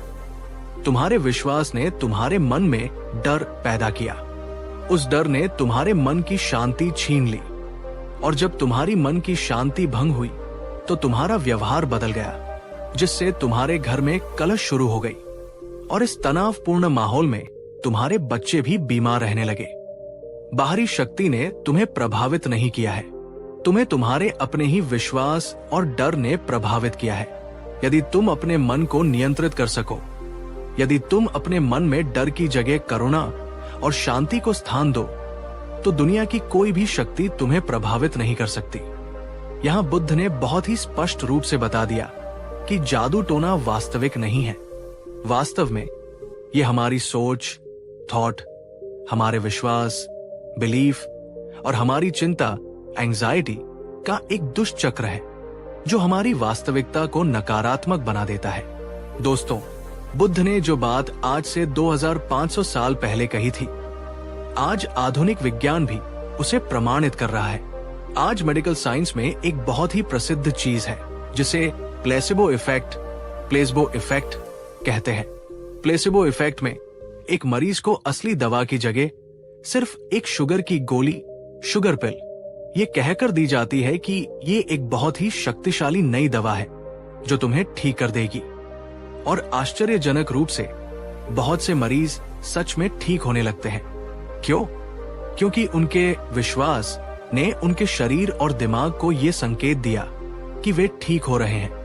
उनके विश्वास ने उनके शरीर के भीतर की उपचार शक्तियों, हीलिंग पावर्स को सक्रिय कर दिया। यहां गोली ने काम नहीं किया, विश्वास ने काम किया। ठीक इसी का एक उल्टा भी होता है जिसे नोसिबो इफेक्ट कहते हैं। इसमें अगर एक स्वस्थ व्यक्ति को यह विश्वास दिला दिया जाए कि उसे कोई खतरनाक बीमारी हो गई है या उस पर कोई जहर असर कर रहा है, तो उसका शरीर सच में बीमार होने के लक्षण दिखाने लगता है। यहां किसी बाहरी चीज ने उसे बीमार नहीं किया, उसके अपने ही नकारात्मक विश्वास ने उसे बीमार कर दिया। जादू टोना और तंत्र मंत्र इसी नोसिबो इफेक्ट का एक बहुत बड़ा और सामाजिक रूप है। जब कोई तांत्रिक आपसे कहता है कि मैंने तुम पर कुछ कर दिया है, तो वो वास्तव में आपके मन में एक नकारात्मक विश्वास का बीज बो रहा है। अगर आप उस बीज को स्वीकार कर लेते हैं और उसे अपने डर और चिंता के पानी से सींचने लगते हैं, तो वो बीज एक जहरीले पेड़ का रूप ले लेता है और आपकी जिंदगी को बर्बाद करने लगता है। बुद्ध ने हमें यही सिखाया। इस नकारात्मक बीज को अपने मन की उपजाऊ जमीन में पड़ने ही मत दो। अपनी मानसिक स्पष्टता से, ध्यान, मेडिटेशन से और अपने विश्वासों का मूल्यांकन करके आप अपने डर और भ्रम के इस जाल से मुक्त हो सकते हैं। क्या आपने कभी प्लेसिबो या नोसिबो इफेक्ट का अनुभव किया है? क्या कभी ऐसा हुआ है कि सिर्फ सकारात्मक सोचने से आपकी कोई छोटी मोटी बीमारी ठीक हो गई हो, या नकारात्मक सोचने से आपकी तबीयत खराब हो गई हो? अपने अनुभव नीचे कमेंट में जरूर साझा करें।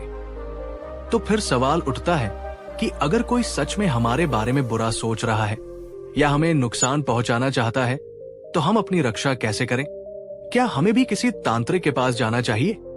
बुद्ध कहते हैं, बिल्कुल नहीं। उन्होंने हमें किसी भी बाहरी नकारात्मक शक्ति से बचने के लिए एक अचूक और अभेद्य सुरक्षा कवच दिया। ये कवच किसी धातु या मंत्र से नहीं बना है। ये बना है 4 दिव्य गुणों से, जिन्हें ब्रह्म विहार कहा जाता है। 1. मेत्ता, यानी सभी प्राणियों के प्रति निस्वार्थ प्रेम और मित्रता का भाव। 2. करुणा, यानी दूसरों के दुख को समझना और उसे दूर करने की इच्छा। 3. मुदिता, यानी दूसरों की खुशी और सफलता में प्रसन्न होना, ईर्ष्या न करना। 4. उपेक्षा, यानी मन की समता, हर परिस्थिति में शांत और संतुलित रहना, चाहे प्रशंसा मिले या निंदा। बुद्ध कहते हैं, जब कोई व्यक्ति अपने मन को इन 4 गुणों से भर लेता है, जब वो सुबह उठकर पूरी दुनिया के लिए प्रेम और करुणा के विचार भेजता है, तो उसके चारों ओर एक ऐसी शक्तिशाली ऊर्जा का कवच बन जाता है जिसे दुनिया की कोई भी नकारात्मक शक्ति, कोई भी बुरी नजर और कोई भी जादू टोना भेद नहीं सकता। एक बार बुद्ध के चचेरे भाई देवदत्त, जो उनसे ईर्ष्या करते थे, ने बुद्ध की हत्या करने के लिए एक पागल और खूंखार हाथी नालागिरी को उनके रास्ते में छोड़ दिया। हाथी चिंघाड़ता हुआ, सब कुछ रौंदता हुआ बुद्ध की ओर दौड़ा। बुद्ध के शिष्य आनंद डरकर बुद्ध के आगे खड़े हो गए, लेकिन बुद्ध शांत खड़े रहे। उन्होंने न कोई मंत्र पढ़ा, न कोई चमत्कार किया। उन्होंने बस उस पागल हाथी की ओर असीम प्रेम और करुणा, मेत्ता की तरंगे भेजी। जैसे ही बुद्ध की प्रेम की ऊर्जा उस हाथी तक पहुंची, वो हिंसक जानवर एक बच्चे की तरह शांत हो गया। वो बुद्ध के पास आया और उनके चरणों में अपनी सूंड रखकर बैठ गया। यह है असली जादू, प्रेम और करुणा का जादू। जब आपका हृदय प्रेम से भरा होता है, तो नफरत और हिंसा आप तक पहुंचने से पहले ही शांत हो जाती है। आपको किसी बाहरी ताबीज की जरूरत नहीं है। आपका अपना शुद्ध और प्रेमपूर्ण हृदय ही आपका सबसे बड़ा सुरक्षा कवच है। तो इस ज्ञान को हम अपनी आज की आधुनिक जिंदगी में कैसे लागू करें? आज भी हमारे जीवन में जादू टोना अलग अलग रूपों में मौजूद है। ऑफिस में किसी सहकर्मी की ईर्ष्या और नकारात्मकता, ये एक तरह का जादू टोना है। रिश्तों में किसी का भावनात्मक ब्लैकमेल, ये एक तरह का तंत्र मंत्र है। सोशल मीडिया पर फैलाई जाने वाली नफरत और फेक न्यूज, ये आज का सबसे बड़ा काला जादू है। इन सब से बचने का उपाय बुद्ध की शिक्षा में है। 1. अपने मन के गेटकीपर बने। हर नकारात्मक विचार और विश्वास को अपने मन में प्रवेश करने की अनुमति न दें। उसे दरवाजे पर ही रोकें और सवाल पूछें, क्या ये सच है? क्या ये मेरे लिए उपयोगी है? 2. ध्यान और आत्मनिरीक्षण करें। हर रोज कुछ समय शांत बैठकर अपने मन को देखें। इससे आपकी मानसिक शक्ति बढ़ेगी और आप बाहरी नकारात्मकता से कम प्रभावित होंगे। 3. अपने कर्मों पर ध्यान दें। जब आप अच्छे, नैतिक और सच्चे कर्म करते हैं तो आपका आत्मविश्वास बढ़ता है। एक आत्मविश्वासी व्यक्ति पर कोई भी नकारात्मकता आसानी से असर नहीं कर सकती। 4. और सबसे महत्वपूर्ण, करुणा का अभ्यास करें। अपने दुश्मनों के लिए भी मन में प्रेम और करुणा का भाव रखें।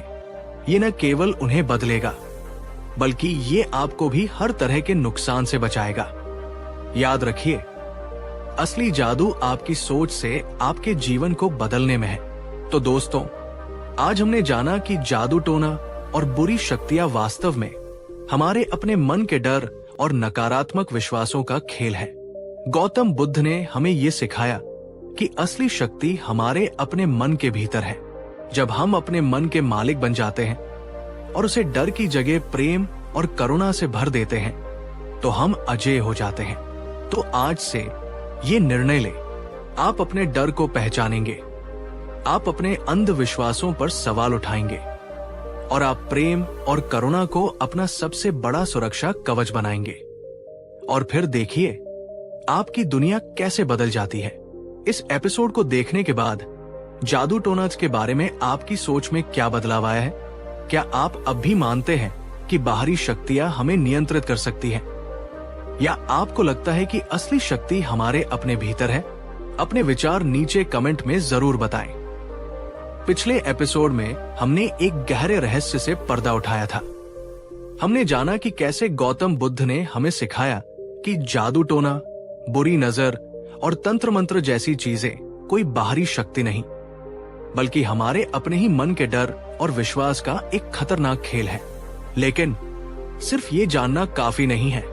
असली सवाल ये है, अगर ये सब हमारे मन का ही खेल है, तो हम इस खेल के मालिक, मास्टर कैसे बने? हम अपनी सोच और मानसिक शक्ति का उपयोग करके अपने जीवन की नकारात्मक वास्तविकताओं को कैसे बदल सकते हैं? आज इस दूसरे एपिसोड में हम सिद्धांत से आगे बढ़कर व्यवहार में उतरेंगे। हम बुद्ध द्वारा बताए गए उन व्यावहारिक तरीकों को जानेंगे जिनसे आप अपने मन को एक ऐसा अभेद्य किला बना सकते हैं जिसे डर और अंधविश्वास की कोई भी सेना भेद न सके। हम कुछ सरल अभ्यासों को सीखेंगे जो आपकी सोच को बदलकर आपकी दुनिया को बदलने की शक्ति रखते हैं। तो चलिए शुरुआत करते हैं अपनी सोच से अपनी दुनिया को बदलने की इस चमत्कारी यात्रा की। अगर आप केवल ज्ञान सुनने नहीं, बल्कि उसे अपने जीवन में लागू करने के लिए भी तैयार हैं, तो इस वीडियो को अभी एक लाइक करें। और अगर आपने अब तक हमारे इस ज्ञान के सफर में शामिल नहीं हुए हैं, तो चैनल को सब्सक्राइब जरूर करें ताकि आप कोई भी एपिसोड मिस न करें। नीचे कमेंट में पूरे संकल्प के साथ लिखें, मैं अपने मन का मालिक बनने के लिए तैयार हूं। दोस्तों, बुद्ध ने हमेशा कहा कि मनुष्य की सबसे बड़ी शक्ति उसका मन है। लेकिन ये शक्ति काम कैसे करती है, इसे समझने के लिए अपने मन को एक बहुत ही शक्तिशाली चुंबक, मैग्नेट की तरह सोचिए। एक चुंबक अपने आसपास की चीजों को आकर्षित करता है जो उसकी प्रकृति से मेल खाती है। ठीक इसी तरह आपका मन भी लगातार विचार तरंगे ब्रह्मांड में भेज रहा है। अगर आपका मन डर, चिंता और शक की तरंगे भेज रहा है, तो वो अपनी ओर ऐसी ही परिस्थितियों, लोगों और घटनाओं को आकर्षित करेगा जो आपके डर और शक को और बढ़ाएंगी। अगर आपका मन आत्मविश्वास, प्रेम और कृतज्ञता की तरंगे भेज रहा है, तो वो अपनी ओर ऐसे अवसर, ऐसे लोग और ऐसी परिस्थितियां आकर्षित करेगा जो आपके जीवन को और बेहतर बनाएंगी। एक व्यापारी की कहानी को याद कीजिए जिसे हमने पिछले एपिसोड में अधूरा छोड़ा था। एक व्यापारी था जो बहुत परेशान था। उसे किसी ने कह दिया था कि उसके एक प्रतिस्पर्धी ने उसके व्यापार पर टोना टोटका कर दिया है। ये विश्वास उसके मन में घर कर गया। अब वो हर छोटी बड़ी चीज को उसी नजर से देखने लगा। अगर कोई ग्राहक सामान खरीदे बिना चला जाता तो वो सोचता ये उसी जादू का असर है। अगर कोई कर्मचारी बीमार पड़ जाता तो वो सोचता मेरे काम में बाधा डाली जा रही है। उसका पूरा ध्यान समस्या पर और डर पर केंद्रित हो गया। वो हर समय तनाव और चिंता में रहने लगा, जिससे उसकी निर्णय लेने की क्षमता कमजोर हो गई। वो अपने कर्मचारियों पर शक करने लगा, ग्राहकों से ठीक से बात नहीं करता था। नतीजा, उसका व्यापार सच में घाटे में जाने लगा। जब वो बुद्ध के पास पहुंचा तो बुद्ध ने उसे समझाया, तुम्हारे प्रतिस्पर्धी ने तुम्हारे व्यापार पर कोई जादू नहीं किया है। असली जादू तुम्हारे अपने ही मन ने किया है। तुम्हारे डर के विश्वास ने तुम्हारे मन के चुंबक की ध्रुवीयता, पोलैरिटी को नकारात्मक कर दिया है, और अब तुम्हारा मन केवल नकारात्मकता को ही अपनी ओर खींच रहा है। समस्या बाहर नहीं, तुम्हारे भीतर है। अपने मन के चुंबक को बदलो, तुम्हारी बाहरी दुनिया अपने आप बदल जाएगी। यह है मानसिक शक्ति का महत्व। आप जो सोचते हैं और जिस पर गहराई से विश्वास करते हैं, वही आपकी दुनिया बन जाती है। क्या आपने कभी अपने जीवन में इस चुंबकीय प्रभाव को महसूस किया है? जब आप बहुत सकारात्मक और ऊर्जावान महसूस कर रहे थे, तो क्या आपके साथ अच्छी चीजें अपने आप होने लगी? अपने अनुभव को नीचे कमेंट में हाँ या नहीं हमें बताएं। बुद्ध ने यह भी सिखाया कि केवल सोचना या विश्वास करना ही काफी नहीं है। अगर आपका विश्वास आपके कर्मों, एक्शंस में नहीं बदलता, तो वो एक खोखला सपना मात्र है। सोच प्लस विश्वास प्लस कर्म, वास्तविकता, यह है जीवन का पूरा समीकरण। अच्छे कर्म आपके मन में सकारात्मक ऊर्जा और आत्मविश्वास पैदा करते हैं। जब आप किसी की मदद करते हैं तो आप भीतर से अच्छा महसूस करते हैं। बुरे कर्म जैसे झूठ, चोरी, हिंसा आपके मन में अपराधबोध, डर और अशांति पैदा करते हैं। जब आपका मन डर और अपराधबोध से भरा होता है तो वो कमजोर हो जाता है, और एक कमजोर मन ही अंधविश्वास और बाहरी नकारात्मक शक्तियों का सबसे आसान शिकार बनता है। एक और कहानी सुनिए। एक महिला थी जो अपने बच्चों की सुरक्षा को लेकर बहुत ज्यादा चिंतित रहती थी। वो हर समय ये सोचती थी कि कहीं उनके साथ कोई बुरी घटना न हो जाए। उसने अपने घर को ताबीजों, धागों और नजर बटुओं से भर दिया था। वो हर रोज घंटों पूजा पाठ करती थी। ये था उसका विश्वास। लेकिन उसका कर्म क्या था? अपने डर के कारण वो बच्चों पर अत्यधिक नियंत्रण रखती थी। उन्हें बाहर खेलने नहीं जाने देती थी, उनके दोस्तों पर शक करती थी और हर छोटी बड़ी बात पर उन्हें डांटती थी। नतीजा क्या हुआ? उसके इस व्यवहार से घर में तनाव और असंतोष फैल गया। बच्चे अपनी मां से दूर होने लगे। वे चिड़चिड़े और दब्बू बन गए।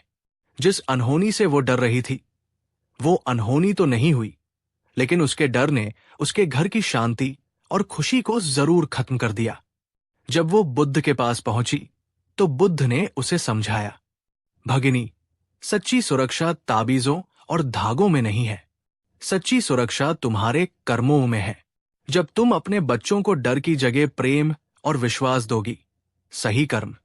जब तुम उन्हें स्वतंत्रता और साहस के साथ दुनिया का सामना करना सिखाओगी, सही कर्म, तो तुम्हारा ये सकारात्मक कर्म ही उनके चारों ओर सबसे बड़ा सुरक्षा कवच बन जाएगा।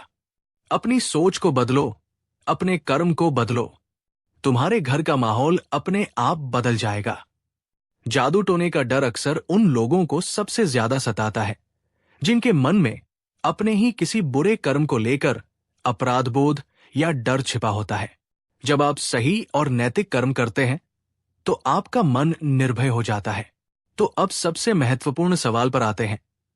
हम अपनी सोच और मानसिक शक्ति को वास्तव में मजबूत कैसे कर सकते हैं? हम अपने मन के चुंबक को सकारात्मक कैसे बना सकते हैं? बुद्ध ने इसके लिए अनगिनत तरीके बताए, लेकिन आज हम 3 सबसे प्रमुख और सरल अभ्यासों को जानेंगे जिन्हें आप आज से ही शुरू कर सकते हैं। ये ध्यान की सबसे सरल और सबसे शक्तिशाली तकनीक है। कैसे करें? किसी शांत जगह पर आराम से बैठ जाएं। अपनी कमर सीधी रखें। अपनी आंखें बंद कर लें। अब अपना पूरा ध्यान अपनी आती जाती सांसों पर ले आएं। बस महसूस करें कि सांस कैसे अंदर आ रही है और कैसे बाहर जा रही है। जब भी आपका मन भटके, और वो भटकेगा, तो बिना परेशान हुए, बिना खुद को कोसे, प्यार से अपना ध्यान वापस अपनी सांसों पर ले आएं। क्यों करें? ये अभ्यास आपके मन को वर्तमान क्षण में रहना सिखाता है। डर और चिंता या तो अतीत की यादों से आते हैं या भविष्य की कल्पनाओं से। जब आपका मन वर्तमान में स्थिर हो जाता है, तो डर के लिए कोई जगह ही नहीं बचती। यह आपके मन को शांत, स्पष्ट और केंद्रित बनाता है। यह आपके मन के चुंबक को नकारात्मक से सकारात्मक में बदलने का सबसे शक्तिशाली तरीका है। कैसे करें? ध्यान में बैठकर सबसे पहले अपने लिए प्रेम और शुभकामनाओं के विचार भेजें। मन में दोहराएं, मैं सुखी रहूं, मैं शांत रहूं, मैं स्वस्थ रहूं, मैं सुरक्षित रहूं। जब आप अपने लिए प्रेम महसूस करें, तब यही शुभकामनाएं अपने प्रियजनों, माता पिता, मित्र के लिए भेजें। फिर यही शुभकामनाएं उन लोगों के लिए भेजें जिनके प्रति आपके मन में कोई भाव नहीं है, तटस्थ लोग। और अंत में सबसे कठिन चरण, यही शुभकामनाएं उन लोगों के लिए भी भेजें जिन्होंने आपको कष्ट पहुंचाया है या जिनके प्रति आपके मन में दुर्भावना है। क्यों करें? ये अभ्यास आपके मन से घृणा, क्रोध और ईर्ष्या जैसी नकारात्मक ऊर्जाओं को निकालकर उसे प्रेम और करुणा जैसी उच्च ऊर्जा से भर देता है। जब आपका मन प्रेम से भरा होता है, तो कोई भी नकारात्मकता आप पर असर नहीं कर सकती।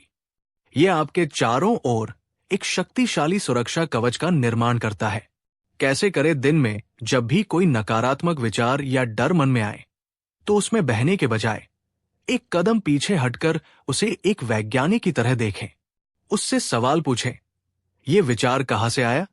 क्या ये सच है? क्या इस पर विश्वास करना मेरे लिए फायदेमंद है? उसे कोई नाम दे। ओह, ये असफलता का डर वाला विचार है, या ये लोग क्या कहेंगे वाली चिंता है। क्यों करें? ऐसा करने से आप और आपके विचार के बीच एक दूरी पैदा होती है। आप ये महसूस करने लगते हैं कि आप अपने विचार नहीं हैं। आप तो वो है जो उन विचारों को देख रहा है।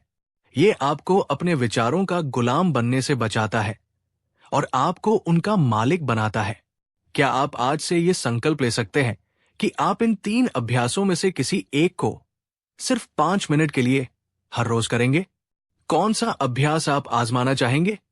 नीचे कमेंट में बताएं। सांसों पर ध्यान, प्रेम कृपा का ध्यान या विचारों का निरीक्षण। दोस्तों, ये ज्ञान केवल सुनने के लिए नहीं है, ये जीने के लिए है। जब आप अगली बार किसी ऐसी स्थिति का सामना करें जहां आपको डर, अंधविश्वास या किसी के जादू टोने का ख्याल आए, तो इन सरल कदमों का पालन करें। 1. रुकें और सांस लें। पहली प्रतिक्रिया देने से पहले बस कुछ गहरी सांसें लें। यह आपको आवेग में आने से रोकेगा। 2. अपने विश्वास पर सवाल उठाएं। खुद से पूछें, क्या इस बात का कोई ठोस सबूत है या ये सिर्फ मेरा डर बोल रहा है? बुद्ध की तरह एक खोजी बने। 3. अपने मन की अवस्था को बदलें। अगर आप डरा हुआ महसूस कर रहे हैं, तो तुरंत कुछ ऐसा करें जो आपकी ऊर्जा को बदले। कोई अच्छा संगीत सुने, टहलने जाएं या किसी प्रियजन से बात करें। और सबसे शक्तिशाली, 2 मिनट के लिए मेत्ता भावना का अभ्यास करें। 4. सकारात्मक कर्म करें। डर कर बैठने के बजाय समस्या को हल करने के लिए एक छोटा सकारात्मक कदम उठाएं।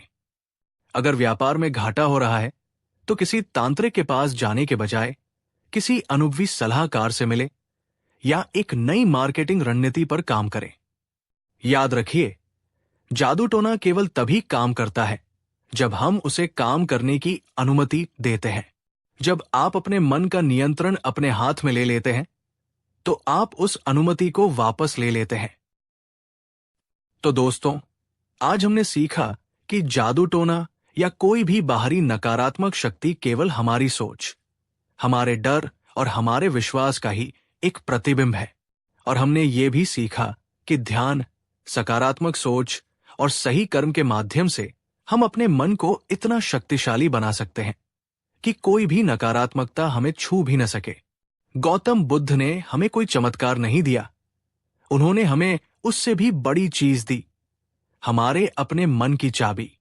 अब ये हम पर है कि हम इस चाबी का उपयोग करके डर और अंधविश्वास के पिंजरे का ताला खोलते हैं या उसी में कैद रहते हैं। आज से ये संकल्प लें, आप अपने डर के मालिक बनेंगे, गुलाम नहीं। आप अपने विश्वासों को परखेंगे, उन्हें आंख मूंद कर नहीं मानेंगे। आप प्रेम और करुणा को अपना सबसे बड़ा सुरक्षा कवच बनाएंगे। और आप ये याद रखेंगे कि आपकी दुनिया को बदलने की असली शक्ति, असली जादू आपके ही भीतर है। इस 2 भाग की यात्रा के बाद क्या आप मानते हैं कि आप अपने जीवन की नकारात्मक परिस्थितियों को अपनी सोच और कर्म से बदल सकते हैं? आपका आत्मविश्वास कितना बढ़ा है? नीचे कमेंट में अपना अनुभव जरूर साझा करें। अगर आपको ये श्रृंखला पसंद आई हो और इसने आपके जीवन को एक नई दिशा दी हो, तो इस ज्ञान के प्रकाश को फैलाने में हमारी मदद करें। इस वीडियो को लाइक करें, इसे अपने दोस्तों और परिवार के साथ शेयर करें और हमारे चैनल को सब्सक्राइब करना न भूलें, ताकि हम